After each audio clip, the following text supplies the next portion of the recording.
हम्म। तो कैसे हो बच्चों? सब बढ़िया, मजा आ रहा है, आनंद आ रहा है। और चैनल का नाम आपको पता है, अभी मैंने इस बार हरे पेन से लिख भी दिया जिससे दूर से दिखे, फिल्टर ज्ञान। पढ़ते समय भी अब ये याद हो जाना चाहिए ना मैम।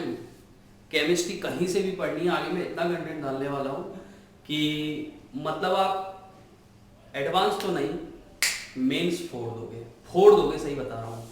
तो फिल्टर ज्ञान नाम याद हो जाना चाहिए। तो कहने का मतलब है कि लास्ट टाइम पे जो हमने पढ़ा था वो पढ़ा था टाइप ऑफ यूनिट सेल। तो टाइप ऑफ यूनिट सेल में मैंने आपको बताया था कि कुछ पैरामीटर्स होते हैं, उन पैरामीटर के में चेंज के कारण टाइप ऑफ यूनिट सेल बदल जाते हैं। जैसे अगर आपसे कोई पूछे कि 1D यूनिट सेल क्या है, वो यूनिट सेल जिसमें वन टाइप का पैरामीटर होता है।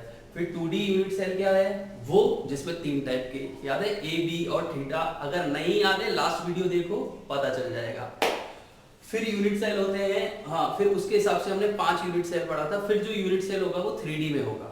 तो 3D यूनिट सेल में हमने देखा था कि 7 टाइप के यूनिट सेल होते हैं, किसमें चेंज करने के हिसाब से, उसके पैरामीटर 6 पैरामीटर होते हैं, ये भी मैं बता चुका हूँ। वो पैरामीटर है A B C, small A small B small C, इसे बोलते हैं एक्सियल लेंथ, या कई बुक्स में लिखा हुआ है एज लेंथ। घबराने की जरूरत नहीं है, कुछ भी लिख के आओगे काम हो जाएगा। यहाँ घुसना चाहिए, नहीं तो किताबों में कॉपियों में खूब लिखा हुआ है, यहाँ नहीं घुसा कुछ नहीं होगा। फिर क्या है एक्सियल मतलब एक्सियल एंगल, या फिर सिंपल एक्सियल लेंथ के बीच में जो एंगल होगा, ए और बी के बीच में अल्फा, बी सी के बीच में बीटा, और ए और सी के बीच में गामा। ये मैं बता चुका था। अब मेरी बात सुनो, इन 7 क्रिस्टल लैटिस को समझना इतना आसान नहीं है।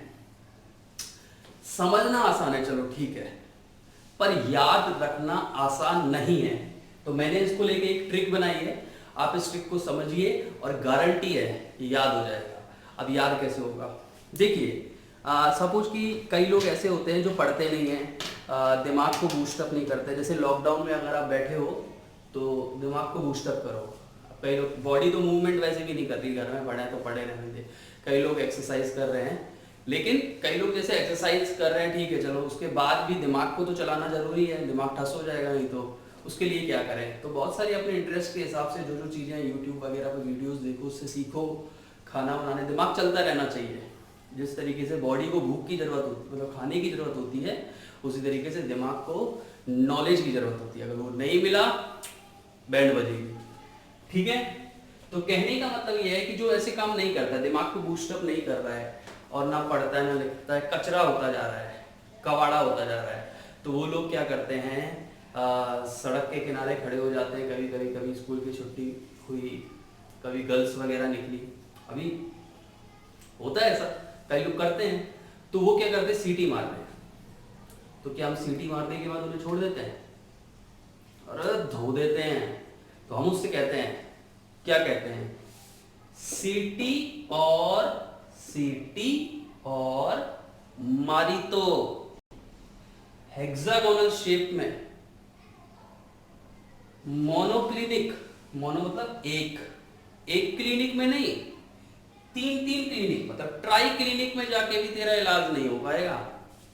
सीटी और मत मार, नहीं तो हेक्सागोनल शेप में बदल दूंगा, और उसके बाद जो इलाज मोनोक्लिनिक में भी नहीं, ट्राई क्लिनिक में भी नहीं होगा। अब कह रहे हो क्या कंफ्यूज कर दिया, सिंपल सीटी और मत मार, नहीं तो हेक्सागोनल शेप में तेरा इलाज मोनोक्लिनिक नहीं, ट्राई क्लिनिक में भी नहीं होगा।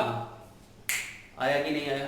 दोबारा एक बार दोहरा लेना, सीटी और मत मार, नहीं तो हेक्सागोनल शेप में बदल दूंगा वाले, सॉरी फॉरवर्ड सारा, सॉरी, हेक्सागोनल शेप में मोनोक्लिनिक नहीं, ट्राई क्लिनिक, एक क्लिनिक में जाके भी नहीं, तीन तीन क्लिनिक में जाएगा ना तो भी इलाज नहीं होगा। आई थिंक आपको याद हो गया, आई थिंक। बाकी देखिए, सी का मतलब होता है क्यूबिक, मतलब शेप उसकी क्यूब जैसी होगी। टी का मतलब होता है टेट्रा गोनल, माचिस काइंड ऑफ, टेट्रा गोनल, माचिस का शेप टाइप उस टाइप से ही होता है। और फिर है ऑर्थो रोम्बिक,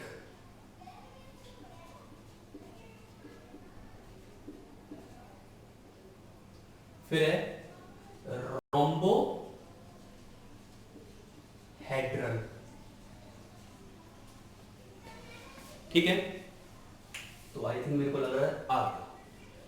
सीटी और मत मार नहीं तो ये एक्स्ट्रा में एक बार ध्यान में रखने के लिए, वो लय बनाने के लिए, नहीं तो हेक्सागोनल शेप कर दूंगा। मतलब हेक्सागोनल शेप थोड़ी ऐसी होती है, बाकी मैं सबकी शेप आपको एक इमेज डाल दूंगा। बनाना तो बहुत टाइम ले जाएगा और मुश्किल भी होता है, और बना के आपसे कोई पूछेगा भी नहीं कि बना के बता रोम्बोहेड्रल, लेकिन इनके ये जो पैरामीटर है ये आपको याद रखने पड़ेंगे। ठीक है, कभी कोई क्वेश्चन नहीं आएगी जाके बना के आओ। मतलब ऐसी शेप में कर दूंगा। आपने टॉम एंड जेरी शो वगैरह देखे होंगे, वो बिल्ली की शक्ल कभी कैसे भी कर देते हैं, वो पैन मारते देखा फ्लैट हो जाता है, तो ऐसी शक्ल कर देंगे मार मार के। ठीक है, ऐसी। और फिर ऐसी करने के बाद आपकी इलाज मोनो क्लिनिक में भी नहीं होगा और ट्राई क्लिनिक में भी नहीं होगा, और आजकल तो वैसे भी क्लिनिक भरी पड़ी है, तो ये काम तो करना ही मत। ठीक है, तो ये खत्म हुआ अपना ट्रिक। क्यूबिकल, क्यूबिक एक ही बात है। टेट्रागोनल, ऑर्थोरोम्बिक, रोम्बिक, कई बुक्स में रोम्बिक भी है पर आपको पूरा लिखना है रोम्बोहेड्रल। फिर हेक्सागोनल, मोनोक्लिनिक, ट्राइक्लिनिक। वैसे ये याद हो गए होंगे, हेक्सागोनल भी याद हो गया होगा, ये तो उसमें याद है। ये इसको तो याद करना नहीं है, अब खाली ये थोड़ा आपको ध्यान में रखना है। और वो सी याद है तो क्यूबिक हो जाएगा, टी याद है तो टेट्रागोनल, ओ याद है तो ऑर्थोरोम्बिक, और आर याद है तो रोम्बिक, ऑर्थो, और फिर रोम्बिक से बनता है रोम्बोहेड्रल। ठीक है, तो करें स्टार्ट। अब इसको देखो, पहले ये देख लेते हैं। सबसे पहले जब वो बिल्कुल अभी सीटी नहीं मारी है, तो उससे पहले सारे इसके बॉन्ड लेंथ, मतलब जो सॉरी एक्सियल लेंथ होगी वो सब बराबर, और होते भी है क्यूब में सब बराबर, ए बराबर बी बराबर सी। फिर धीरे धीरे इसकी पहले एक टांग तोड़ दो, फिर दूसरी भी तोड़ दो, क्योंकि सीटी मत मार, अरे टूटेगी टांग तभी तो रोम्बो हेक्सागोनल में बदलेगा। तो ऐसा ऐसा ऐसा। ठीक है, अब वापस से यही चालू कर दो ऊपर से, यहां से रोम्बोहेड्रल में दोबारा ए बराबर बी बराबर सी। अब कई लोग कह रहे हैं सर दोबारा तो आपने इसकी टांग दोबारा जोड़ दी। नहीं, इस बार मैं ये तोड़ दूंगा ना उसके एंगल। अभी टांग छोटी मोटी नहीं करेंगे, उसको मरोड़ देंगे, एंगल ही बदल देंगे, तोड़ नहीं देंगे। समझ में आ रहा है? तो पहले ए बराबर बी, फिर एक तोड़ो, फिर दोनों तोड़ दो, फिर दोबारा रिपीट कर दो। फिर देखो ए बराबर बी नॉट इक्वल टू सी, फिर दोबारा ए बराबर बी बराबर सी। अभी यहां तक समझते हैं। ठीक है, दोबारा देखना, ए बराबर बी बराबर सी, पहले एक टांग फिर दोनों तोड़ो, फिर दोबारा रिपीट करो, क्योंकि इस बार टांग नहीं तोड़ेंगे, इस बार मरोड़ेंगे, मतलब एंगल ही चेंज कर देंगे। ठीक है, और इसके बाद इसको देखो, इसमें क्या है, जब तक ये है, क्योंकि मरोड़ना हमने यहां से शुरू किया है, तब तक तो आपका अल्फा बराबर बीटा बराबर गामा बराबर 90, मतलब क्यूब जैसे सब में। अभी क्योंकि मरोड़ना चालू नहीं किया है, 90 अल्फा बराबर बीटा बराबर गामा बराबर 90।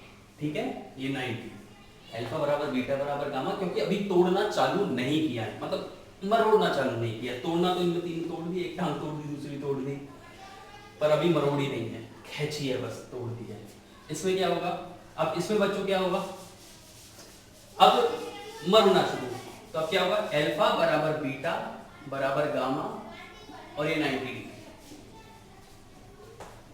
अब बराबर नहीं है, आपस में बराबर है पर वो 90 डिग्री बैठे, टेढ़े मेढ़े कर दिए। मतलब एक कागज का क्यूब है ना, उसको उसको इस तरीके से शेप से इस तरीके से घुमाया है, मतलब उसको दबाया या ऐसे कैसे ऐसे कर सकते हैं, उसको इस तरीके से मेंटेन किया है कि सारे एंगल बराबर तो होंगे पर वो 90 नहीं बैठ रहे। ठीक है, तो ये क्यूब जैसे स्ट्रक्चर होता है, ये बराबर भी पर बराबर नहीं बैठ रहे। बाकी मैं आपको पिक्चर डाल दूंगा, या तो लास्ट में डाल दूंगा पूरे चैप्टर के, मतलब इस लेक्चर के लास्ट में, या फिर मैं अभी एडिटिंग करके ऐसे करके देखो ऊपर आगे शेप बताता जाऊंगा, ठीक है, अगर एडिट कर पाया तो बाकी नहीं तो लास्ट में आ जाएगा, ठीक है। इसके बाद a बराबर b बराबर c नहीं है, ये तो आपको सीख ही गए। तो इसमें क्या होगा, याद रखना हेक्सागोनल अल्फा बराबर बीटा बराबर 90 है, पर गामा धोखा दे गया, ये 120। अभी कैसे हो गया ये बता रहा हूँ, इस वाले को बता रहा हूँ, बाकी समझना तो आसान है। बाकी इस वाले को कैसे बनेगा हेक्सागोनल, अभी मैंने आपको बता गया था कैसे, तो कैसे समझा रहा हूँ मैं।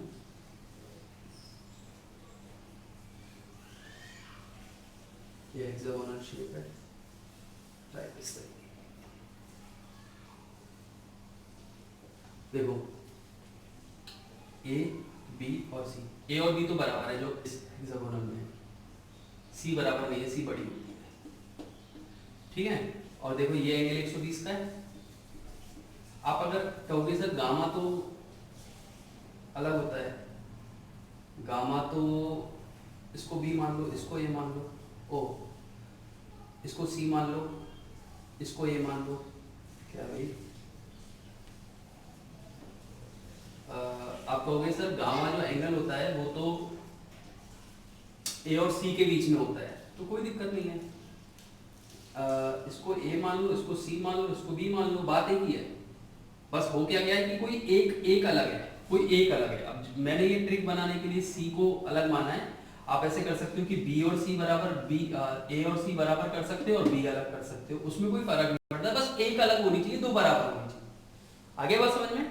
और गामा कितना हो गया 120, ठीक। देखो अब ये 90 कैसे कि एक एंगल मतलब आपस में ये एक एंगल 120 का है, लेकिन ये एक फ्लैट ऐसे हेक्सागोनल है, मतलब ये सरफेस है, और इससे अगर ये लाइन जाएगी तो इसके और इसके बीच में एंगल ये वाला जो इस तरीके से होगा ये 90 होगा, इसके और इसके बीच में भी 90 होगा, क्योंकि ये ऐसे और हेक्सागोनल शेप ऐसे रखी हुई, मतलब जो ऊपर वाली लेयर है, तो दो हो गए। अच्छा इसके बीच में और इसके बीच में 90, क्योंकि ऐसे है ना एकदम, तो इसके और इसके में 90, इसके और इसमें भी 90, तो दो 90 के एक 120 का। समझ में आ रहा है ना? वैसे अपन को देखने में ही समझ में आएगी, लेकिन अपन को ट्रिक तो याद हो गई है कि पहले भैया बराबर नहीं थे, फिर एक को पकड़ के तोड़ ही दिया, गामा जाएगा 120 में, तुम भले 90 होते रहो। अब क्या होगा, इसको इधर ले जाओ, इसको इधर ले आओ, मतलब अब धोखा कौन देगा, बीटा, कि अल्फा बराबर गामा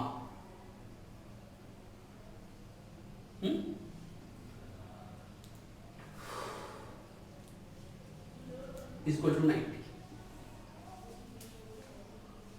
बट बीटा 90 नहीं। अब ऐसा है कि वो 90 नहीं है, इसका मतलब ये नहीं कि वो 120 है, ठीक है। बस मतलब धोखा दिया उसने, 90 ना होके धोखा दिया, इसमें गामा धोखा दे गया, ऐसे याद कर सकते हो। या पहले एक एंगल तोड़ा, फिर बीटा को तोड़ा, और यहाँ देखो ट्राई की लिमिट में पहुंचने के बाद उसके पास कुछ नहीं बचता है, ए बराबर बी बराबर सी, टूटा भी पड़ा है और ढंग से मरोड़ा भी गया है, ना ही अल्फा बराबर बीटा है और ना ही गामा है और ना ही 90 है, कुछ नहीं है, मतलब मरोड़ के तोड़ के फेंक दिया है। तो देखिए याद रखना है, cubic, tetragonal, orthorhombic, rhombohedral, hexagonal, monoclinic, triclinic, ठीक है, मैं समझा दिया है, तो याद रखना। बाकी ये आपको याद रखना है, देखो ये मैंने बहुत मस्त तरीके से समझा है, पहले अभी तोड़ना चालू नहीं किया है, तो पहले इसको देखो, ए बराबर बी बराबर सी, फिर एक तोड़ा, फिर दोनों तोड़ दिए, फिर रिपीट करें, क्योंकि इस बार हम ये तोड़ेंगे, क्योंकि पहले तीन में ये सेम रखे थे, तो ये जब तोड़ेंगे तो पहले तो चलो तुम बराबर रहो, पर अब तुम 90 नहीं रह सकते। मैंने बोला था क्यूब लिया, थोड़ा ऐसे वैसे किया कि 90 नहीं बैठ रहे। फिर आपको हेक्सागोनल मैंने समझाया है अभी, फिर मैंने कहा कि बीटा की जगह गामा आ जाएगा, गामा की जगह बीटा, मतलब गामा और अल्फा तो बराबर है और 90 के हैं, लेकिन बीटा धोखा देगा। फिर इस स्थिति में जाने के बाद तो धज्जियां हो जाएंगी, ओके। तो ये हुआ हमारे 7 यूनिट सेल। कौन से unit cell? 3D unit cell. तो 3D unit cells are classified into 7 type. अब मैं आपको बताऊंगा आगे 14 ब्रेविस लैटिस, बहुत इंपॉर्टेंट है, बहुत पूछता है कि 14 ब्रेविस लैटिस को समझाओ।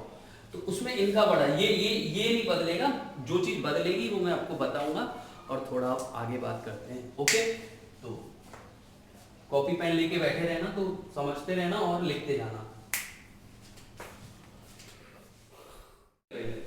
हमने आपको अभी 7 यूनिट सेल के बाद बताया था कि एक साइंटिस्ट था जिसका नाम ब्रेविस था, जिसने 14 टाइप के यूनिट सेल बताए, या फिर ये समझ लो दुनिया में ये बोला कि अगर कोई सॉलिड बनेगा ना, दुनिया में अगर कोई सॉलिड बनेगा, हाँ भाई, तो एक साइंटिस्ट आया जिसका नाम ब्रेविस था। उसने ये कहा कि दुनिया में अगर कोई सॉलिड बनेगा, कोई भी सॉलिड बनेगा, चाहे कुछ भी ले लो आप, इस स्टूल को ले लो, ये मेरे फोन को ले लो, ये इसको ले लो, किसी को भी ले लो आप, उसकी इंटरनल अरेंजमेंट दुनिया में 14 टाइप से ही हो सकती है, इसके अलावा कोई अरेंजमेंट ही नहीं है, या होगी तो we know that, we don't know about it. हम 14 के बारे में ही जानते हैं, अभी तक सिर्फ वही डिस्कवर की गई हैं।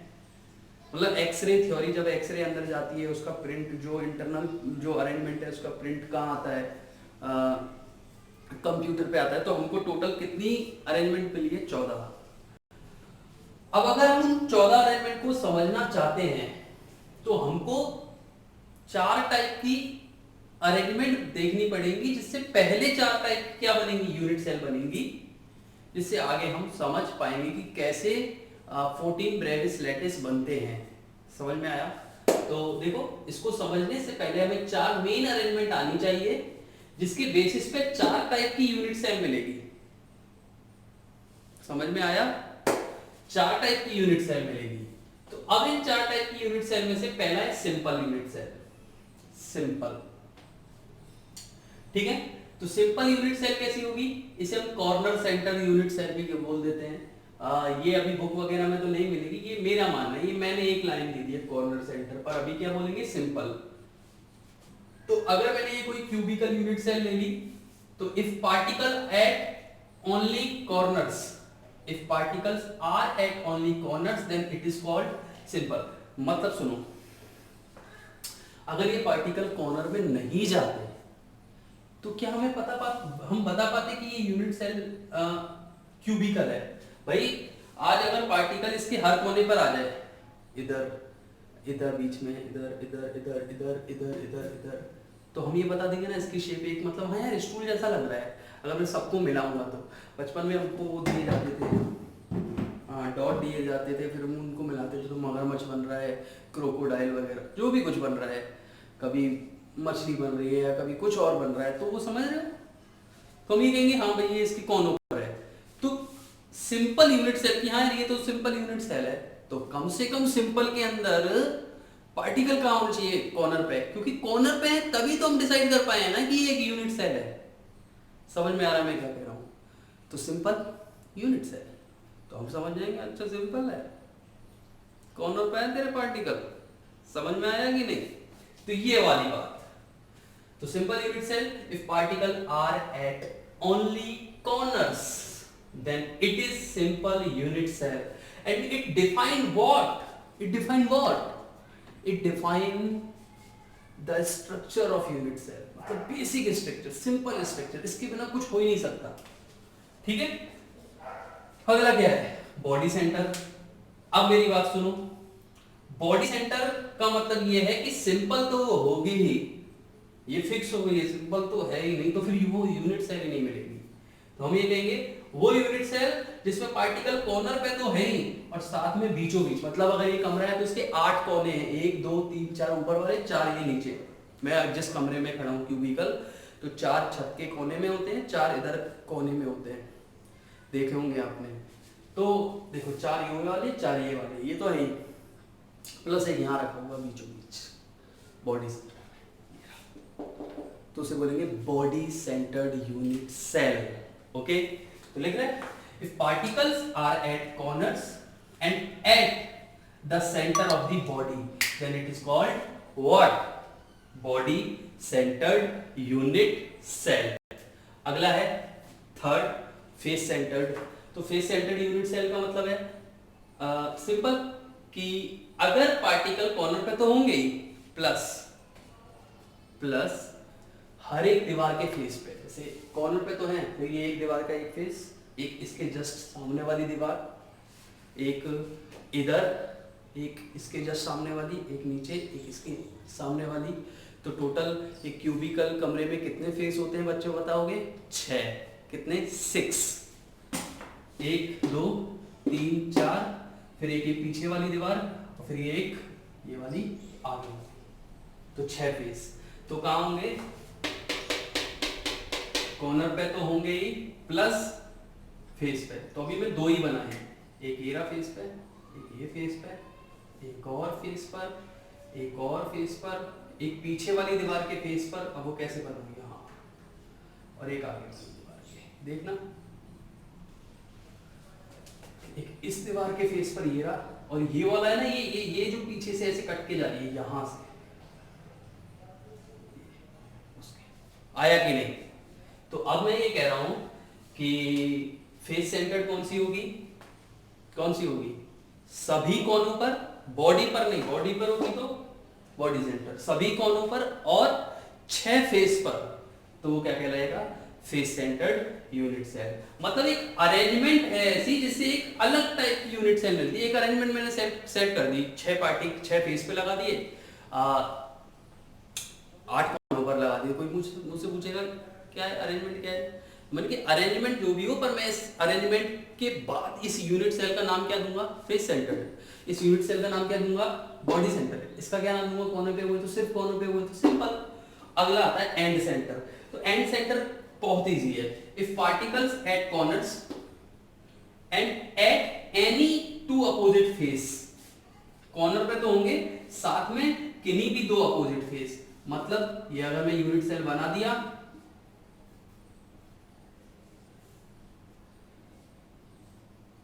तो कोई भी 2 अपोजिट, ये वाली और ये वाली, आप अगर चाहते हैं तो ये वाली और वो वाली, इस पे पीछे वाली और आगे वाली, कोई भी 2 अपोजिट। मतलब 8 कोनों पर, या तो ये दीवार और इस दीवार पर जो उधर साइड है कैमरे के पीछे, या फिर एक इधर, एक नीचे और मतलब सिर्फ 2 पर। अगर सभी 6 पर हो, तो फेस सेंटर्ड, और किन्हीं भी 2 पर हो तो कॉर्नर्स के साथ एंड सेंटर। समझ में आया? तो हाँ भैया, हमको पता है कि दुनिया में अगर कहीं अरेंजमेंट सेट होती है तो दुनिया में सिर्फ कितने टाइप की मतलब यूनिट सेल बन पाएंगी, कितने टाइप की अरेंजमेंट बन पाएगी? तो हम ये कहेंगे सिर्फ 14 टाइप की अरेंजमेंट बन पाती है, या फिर वो 14 टाइप ही हम प्राप्त कर पाए हैं, वो उतने ही काम किए हमारे, बाकी और काम की नहीं है। उन 14 में से कितने क्या पढ़ने हैं वो हम आगे करेंगे, पर हमारे पास अभी दुनिया में 14 है। उन 14 को समझने के लिए पहले हमको अरेंजमेंट समझनी पड़ेगी। उस अरेंजमेंट के बेसिस पे हम पहले डिसाइड कर लेंगे कि हाँ यार 4 टाइप की यूनिट सेल होती है। बॉडी सेंटर्ड, सिंपल मतलब simple body centre, face centred और एंड सेंटर। सिंपल, तेरा पार्टिकल तेरे कोनों पर, बॉडी सेंटर कोनों पे तो है ही, प्लस बीच में भी रख के बैठा है। फिर फेस सेंटर कोने और 6 फेस, एंड सेंटर कोने और ये वाला किन्हीं भी 2 अपोजिट। समझ में आया? तो चलते हैं। अब आएगा ब्रेविस लेटिस।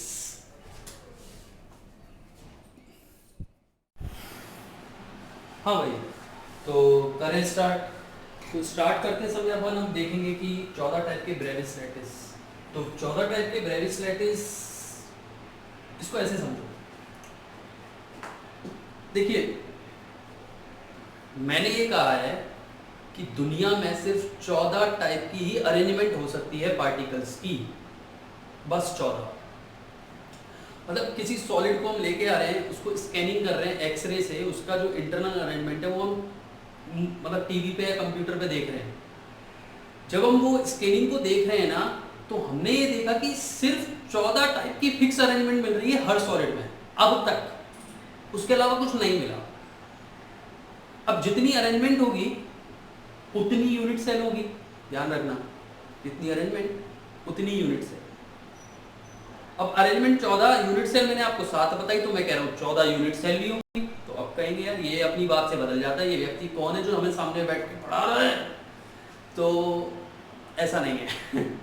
तो 14 टाइप की अरेंजमेंट है, पर यूनिट सेल 7 हैं। पर ये जो 7 यूनिट सेल है ना, ये सिंपल यूनिट सेल है। अब सिंपल कैसे? मतलब भाई 14 टाइप के अरेंजमेंट पे अगर मैं कहूंगा कि इसकी अरेंजमेंट क्यूबिकल है, तो कम से कम पार्टिकल क्यूबिकल कब पता चलेगा? जब वो पार्टिकल कोने पर होंगे। तो जब पार्टिकल कोने पर हैं, उसके बेसिस पे 7 है।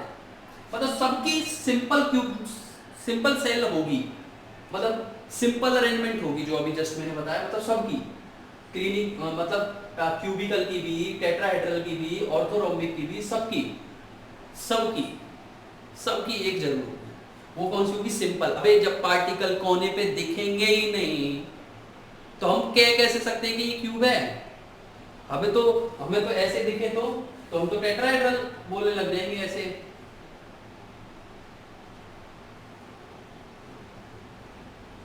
पार्टिकल ऐसे दिखे तो यार ये तो हद हो गई ना। मैं ये कह रहा हूं कि 7 हमको कब मिली? जब वो कोने पर पार्टिकल थे। तो अब वो 14 कैसे बनेंगे? तो हो सकता है कि कोने पर तो हो ही और बीच में एक सेंटर पे आ जाए, तो वो हो जाएगा कि क्यूबिकल तो है कोने पे होने के कारण, प्लस अब उसे बॉडी सेंटर्ड क्यूबिकल बोलने लग जाएंगे, क्योंकि सिंपल तो है, साथ में पार्टिकल सेंटर में भी है। अब ऐसा भी है कि कोई बॉडी सेंटर बनाता है, कोई नहीं बनाता। सपोज सातों के सातों चारों बनाते हैं, मतलब ये भी सब बनाते, तो 28 हो जाती ना। होती तो अरेंजमेंट 14 ही है। तो कुछ बॉडी सेंटर बनाएंगी, कुछ बॉडी सेंटर नहीं बनाएंगी, कुछ एंड सेंटर बनाएंगी, कुछ एंड सेंटर नहीं बनाएंगी। अब वो कौन, कैसे, क्या बनाएगी, उसकी ट्रिक है। ट्रिक नंबर 324 3 2 4 बिल्ला नंबर 324 याद रखना। तो देखिए क्यूबिकल, टेट्राहेड्रल, इस तरीके से। सॉरी टेट्रागोनल है भाई ये, सॉरी। तो सबकी एक एक तो है। 324 का मतलब है कि पहले क्यूबिक की 3 है, फिर अगली लाइन में जब आएंगे तो 2 है, फिर उसकी अगली लाइन में आएंगे तो 4 है। 1 2 3 4। और इस पे क्वेश्चन भी बनता है कि ऑर्थोरोम्बिक की कितनी टाइप की अरेंजमेंट हो सकती है? तो हम कहेंगे 4। Simple orthorhombic unit cell, body centre orthorhombic unit cell, body centred orthorhombic unit cell, face centred orthorhombic unit cell और एंड सेंटर। क्यूबिक में एंड सेंटर नहीं पाई जाती है। बच्चे के सर आपको कैसे पता? अबे मैंने नहीं, मेरे जैसे या फिर एक बड़े विद्वान, उन्होंने लाखों सालों से, जब तक पृथ्वी चल रही है तब से अध्ययन करते जा रहे हैं। उस अध्ययन में हमने देखा कि कभी ऐसा नहीं देखा कि पार्टिकल, हाँ भाई कोनों पे तो मिले हैं जिसकी वजह से क्यूब मिल रहा है, लेकिन हमको ऐसा नहीं दिख रहा है कि एक क्यूब में किन्हीं दो आमने सामने की दीवारों पर पार्टिकल है। ये जरूर देगा कि हर दीवार के सेंटर पे पार्टिकल है, मतलब फेस सेंटर आया। ये मिला ही नहीं है दुनिया में। अब मैं क्या करूं, नहीं मिला तो आपको याद रखना पड़ेगा कि क्यूबिकल के बस ये 3 होते हैं, ये होता ही नहीं है। ओके, तो 324 3 2 4। अब ये तो है ही, और कोने से एक, यही फिल्टर ज्ञान है। हमने सोचा नहीं होगा, फिर एक उम्मीद की किरण दिखी। ये उम्मीद की किरण का नाम है फिल्टर ज्ञान। तो भैया 1 2 3 4 और कोने से दूसरे का। अभी देख लो, दिमाग में घुसेड़ लो, ये ट्रिक है। बिल्ला नंबर 324।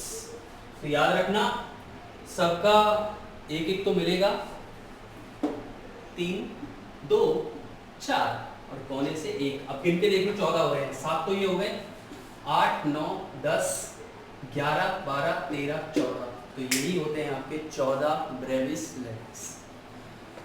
तो दोस्तों फिर मैं आपको इनको भी समझाने के लिए एक इमेज डाल दूंगा। पहले मैं 7 यूनिट सेल की इमेज डालूंगा, फिर वो 7 कैसे 14 बनती हैं उसके भी मैं इमेज आपको डाल दूंगा इसके वीडियो की लास्ट में। जाके देखना, पहले वीडियो जरूर देखना और शेयर वेयर कर लेना, मेहनत कर रहे हैं। और जैसे ये चैप्टर थोड़ा आधा होगा ना तो मैं आपको क्वेश्चंस दूंगा। क्वेश्चंस मतलब मैं या तो डिस्क्रिप्शन में डाल दूंगा PDF बना के, या फिर मैं आपको सीधे कमेंट बॉक्स में पिन कर दूंगा, वहाँ पे आप जाके क्वेश्चन पढ़ना, करके देखना। लेकिन क्वेश्चन समझ में जब आएंगे जब आप मेरे लेक्चर देख चुके होंगे, नहीं तो नहीं आएंगे। तो फिर क्वेश्चन देखना, फिर उन क्वेश्चंस के आंसर में एक वीडियो बना देंगे, या फिर मैं आंसर डाल दूंगा। आपको कोई डाउट हो तो मैं जितने ज़्यादा डाउट आएंगे उसके बेसिस पे मुझे पता लग जाएगा कि हाँ यार ये चीज़ पे बच्चे अटक रहे हैं, तो मैं उस पर एक बना दूँगा, उस पर एम्फेसाइज ज़्यादा करूँगा, उस पर ज़्यादा फोकस करूँगा। ठीक है, okay, best of luck, stay home, stay home.